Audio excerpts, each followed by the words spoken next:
दोस्तों आज बात करेंगे हम टर्की के स्टील डोम की, जो कि बताया जा रहा था कि इजराइल के जो आयरन डोम है उससे भी काफी बेहतर है ये। टर्की ने एक स्टील डोम बनाया है। जी हाँ, स्टील डोम एयर डिफेंस सिस्टम है जिसको उन्होंने बनाया है। और कहीं ना कहीं इस बात का एहसास जरूर है कि ये जो स्टील डोम है इसकी जो क्षमता होगी 650 किलोमीटर की होगी। ये बहुत बड़ा और हाइपरसोनिक मिसाइल्स को रोक सकता है। जैसे कि S-400 का सिस्टम हमारे पास है, तो उसी टाइप का ये जो डोम जो है ये टर्की ने बनाया है। और ये डोम बताया जा रहा है कि हालांकि चर्चा S-400 की होती है और इसराइल के आयरन डोम की होती है, लेकिन अब ये जो खास तौर से जो स्टील डोम बनाया है ये अपने आप में कहा जा रहा है कि काफी अनोखा होगा। इसराइल के बाद अमेरिका ने भी गोल्डन डोम नाम के एयर डिफेंस सिस्टम का सपना देखा है। ताइवान टी डोम बना रहा है। अब टर्की उतर गया, उसने गुपचुप अपना एयर सिस्टम स्टील डोम बना के तैयार किया और टर्की की आर्मी को हैंडओवर भी किया है। बताया जा रहा है कि स्टील डोम जो है एयर डिफेंस सिस्टम काबिल है। और जितना कि एक एयर डिफेंस सिस्टम को होना चाहिए, एयरक्राफ्ट हो, ड्रोन हो, मिसाइल हो, सबको हवा में मार गिरा सकता है। एक मजबूत किले के रूप में टर्की की रक्षा करेगा। 650 किलोमीटर का रक्षा घेरा, ये अभी तक तो इतना किसी का भी नहीं है। S-400 का भी नहीं है इतना, तो वो भी मुश्किल से 250, 300, 400 किलोमीटर तक का है। लेकिन स्टील डोम 650 किलोमीटर दूर से आने वाले किसी भी हवाई जहाज को, मिसाइल को डिटेक्ट कर सकता है और उसको बर्बाद कर सकता है। ये एक बड़ी बड़ी विक्ट्री है। और इसकी जो बनाने की जिम्मेदारी जो है वो एसएलसन, जो उनकी एक कंपनी है, उनका है। ये नई पीढ़ी का, नई जनरेशन का एयर डिफेंस है।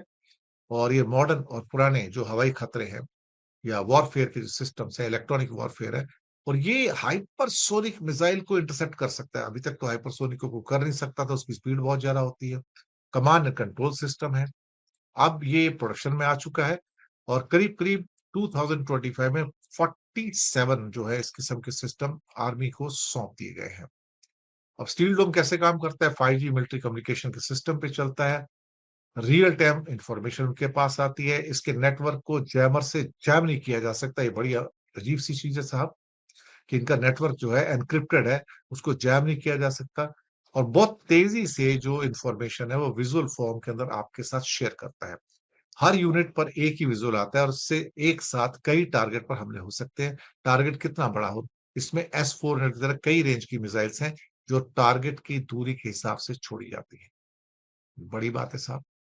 तो टर्की को बधाई हो साहब, इतना बढ़िया उन्होंने सिस्टम बना के तैयार किया है। तुर्की ने अपनी सुरक्षा नीति में बड़ा और ऐतिहासिक कदम उठाते हुए स्टील डोम नामक अत्याधुनिक बहुस्तरीय वायु रक्षा प्रणाली लागू करने की घोषणा कर दी है। राष्ट्रपति रेसेप तैयब एर्दोगन के नेतृत्व वाली सरकार ने साफ कर दिया है कि अब तुर्की की हवाई सीमाएं लोहे की ढाल से घिरी रहेंगी। किसी भी मिसाइल, ड्रोन या हवाई खतरे को आसमान में ही निस्तनाबूद कर दिया जाएगा। ये कदम हाल ही में ईरान और इजरायल के बीच हुए 12 दिवसीय संघर्ष के कारण पश्चिम एशिया की स्थिरता को मिली चुनौती के मद्देनजर उठाया गया है। स्टील डोम प्रणाली केवल वायु क्षेत्र तक सीमित नहीं रहेगी, बल्कि इसमें नौसेना, थल सेना और ड्रोन आधारित क्षमताओं को भी शामिल किया जाएगा। इससे स्पष्ट संकेत मिलता है कि तुर्की भविष्य के किसी भी संभावित युद्ध को बहुआयामी तरीके से निपटने के लिए तैयार हो रहा है। रक्षा मंत्रालय के अनुसार स्टील डोम कोई एकल उपकरण नहीं, बल्कि एक समन्वित इंटीग्रेटेड एयर डिफेंस सिस्टम है, जिसमें अत्याधुनिक रडार, सेंसर, इंटरसेप्टर मिसाइलें और डायरेक्टेड एनर्जी वेपन सिस्टम शामिल हैं। इसका पूरा ढांचा नेटवर्क केंद्रित होगा, जो कृत्रिम बुद्धिमत्ता यानी AI के जरिए हवाई खतरों का रियल टाइम विश्लेषण कर कार्रवाई करेगा। इस प्रणाली को 4 परतों में विभाजित किया गया है। पहला, बहुत कम दूरी की रक्षा, ड्रोन और छोटे रॉकेटों के विरुद्ध सुरक्षा। दूसरा, कम दूरी की रक्षा, आर्टिलरी शेल और क्रूज मिसाइल। तीसरा, मध्यम दूरी की रक्षा, यानी युद्धक विमानों और बड़े ड्रोन। और चौथा, लंबी दूरी की रक्षा, जिसमें शामिल हैं बैलिस्टिक मिसाइल और सैटेलाइट गाइडेड हमले। स्टील डोम को खास तौर पर उन खतरों से निपटने के लिए डिजाइन किया गया है जो हाल के वर्षों में युद्ध के स्वरूप को बदल चुके हैं, जैसे कि कामिकाजे ड्रोन, हाइपरसोनिक मिसाइल और क्रॉस बॉर्डर लॉन्चिंग प्लेटफॉर्म। तुर्की की रक्षा कंपनियों रॉकेटसान, असेलसान और ट्यूसास ने इस प्रणाली को विकसित करने में अहम भूमिका निभाई है।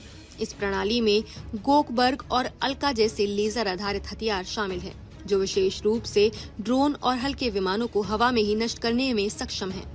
आपको बता दें कि तुर्की नाटो की दूसरी सबसे बड़ी सेना रखता है और अब वो नाटो के कुल रक्षा खर्च में 2% की बाध्यता से आगे निकल चुका है। अमेरिकी राष्ट्रपति डोनाल्ड ट्रंप द्वारा नाटो देशों पर रक्षा खर्च बढ़ाने के लिए डाले गए दबाव के बाद तुर्की ने रक्षा बजट में उल्लेखनीय वृद्धि की है। ये कदम उसी रणनीतिक सोच का परिणाम है। वर्तमान क्षेत्रीय हालात को देखते हुए तुर्की का ये कदम महज सैन्य नहीं बल्कि भू राजनीतिक दृष्टि से भी महत्वपूर्ण है। इजराइल, ईरान और रूस के बीच बदलते समीकरणों में अब तुर्की खुद को एक मध्यस्थ शक्ति नहीं बल्कि एक तैयार और सजग सैन्य ताकत के रूप में स्थापित करना चाहता है।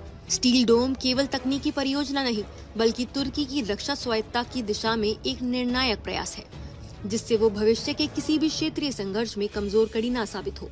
ये कदम एर्दोगन सरकार के उस दृष्टिकोण को दर्शाता है जिसमें वो केवल प्रतिक्रियात्मक नहीं बल्कि पूर्व सक्रिय यानी प्रोएक्टिव रक्षा नीति को अपनाना चाहती है।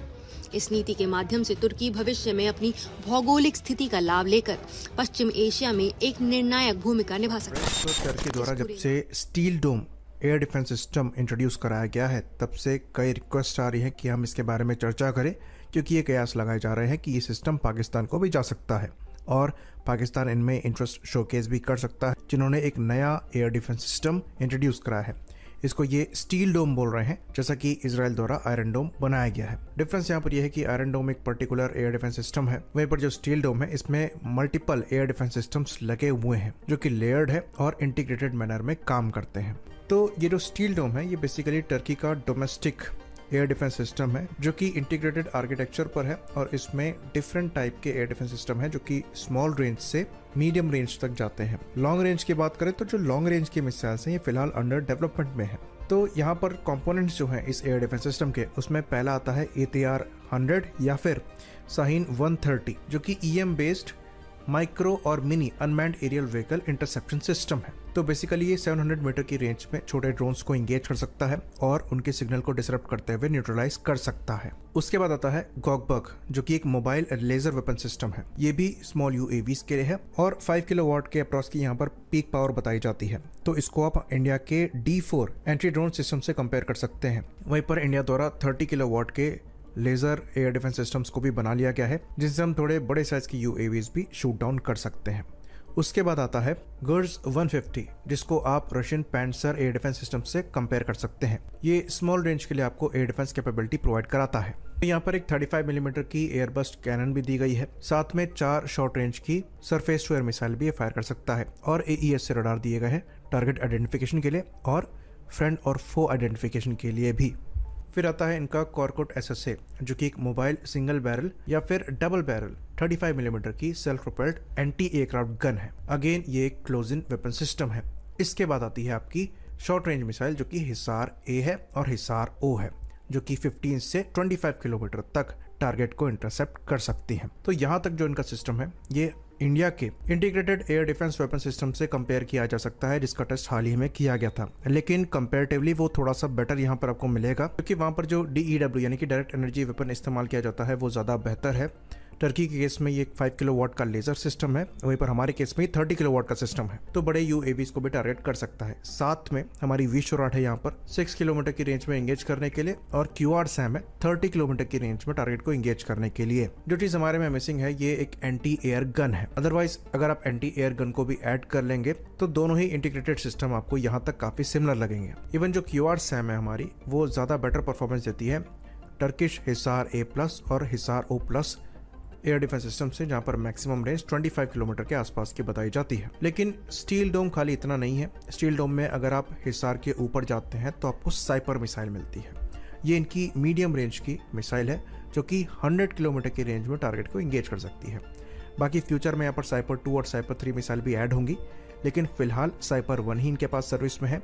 साइपर 2 में इनको 150 किलोमीटर की रेंज मिलेगी और साइपर 3 में इनको अप्रॉक्सीमेटली 180 किलोमीटर के आसपास की रेंज मिलेगी। तो ये जो साइपर मिसाइल है ये बेसिकली फाइटर प्लेटफॉर्म्स को इंगेज करने में इस्तेमाल करी जाएंगी, साथ में इनसे मिसाइल्स का भी इंगेजमेंट किया जाएगा। वहीं पर लॉन्ग रेंज सर्विलेंस के लिए भी यहाँ पर एक रडार सिस्टम ऐड किया गया है जिसे इराल कहते हैं। ये एक S-बैंड अर्ली वार्निंग रडार सिस्टम है जिसकी रेंज 700 किलोमीटर के अप्रॉक्स की बताई जाती है।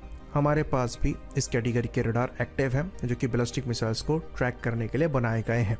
पर जो स्टील डोम है उसमें अच्छी बात यह है कि ये सब इंटीग्रेटेड सिस्टम है। इवन ये जो मीडियम रेंज की साइपर मिसाइल है ये भी इंटीग्रेटेड है। तो स्टील डोम एक डिसेंट सिस्टम मालूम होता है, मीडियम रेंज तक टारगेट को एंगेज कर सकता है। हाँ, ये सिस्टम ये यूज कर सकते हैं यूएवीज के अगेंस्ट में, जो अगेन कोई छोटा मोटा खतरा नहीं है, एक सीरियस थ्रेट बन चुका है। तो अगर पाकिस्तान को ये सिस्टम मिलते हैं तो कुछ हद तक उनको बेनिफिट होगा